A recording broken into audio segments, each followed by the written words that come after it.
আমরা আগের ভিডিওতে G7 নিয়ে আলোচনা করেছি। আজকে আমরা আলোচনা করব G20 নিয়ে। G20 গঠিত হয় 1999 সালে। G20 19টি দেশ এবং ইউরোপিয়ান ইউনিয়ন নিয়ে তৈরি হয়েছে। এখন প্রশ্ন হলো, আন্তর্জাতিক স্তরের নেতারা কেন হঠাৎ করে এই G20 গ্রুপ তৈরি করলেন? বিশ্বে কি এমন ঘটলো যেখানে এই G20 গ্রুপ তৈরি করতে তারা বাধ্য হলেন? চলুন এর প্রশ্নের উত্তর খোঁজার চেষ্টা করি। 1999 সালে এক ভয়ঙ্কর আর্থিক সংকট দেখা দেয়। এই সংকটের জন্য বিশ্বের নেতারা কি নড়ে চড়ে বসে।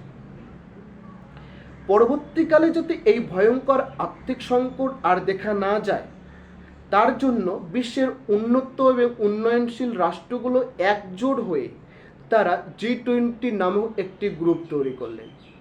এবং এই G20 গ্রুপের মুখ্য উদ্দেশ্য হলো আন্তর্জাতিক অর্থনীতির সমস্যা নিয়ে আলোচনা করা।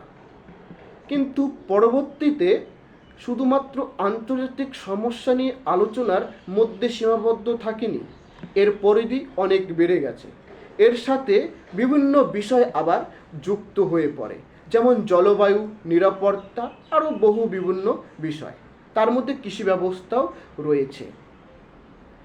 2023 যে লাস্ট সামিট হয়েছিল G20, সেটা আমাদের দেশ ভারতবর্ষে হয়।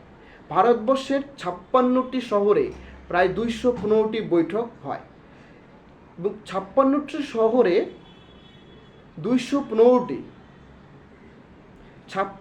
শহরে 215টি বৈঠক করার কারণ কী ছিল? তার কারণ হলো ভারত এক বৈচিত্র্যময় সংস্কৃতিগত দিক থেকে খুবই বৈচিত্র্যময়। এটি বিশ্বে তুলে ধরার জন্যই মূলত এই এতগুলি বৈঠক করা হয়। এবং 2023 যে লাস্ট সামিট হয়েছিল, সেটার থিম ছিল ওয়ান আর্থ, ওয়ান ফ্যামিলি, ওয়ান ফিউচার। এবং 2024 যে লাস্ট সামিট হবে, সেটা রিও ডি জেনেরোতে হবে। আজকের মতো আমি এখানেই শেষ করছি। পরবর্তী ভিডিওতে অবশ্যই আবার দেখা হবে।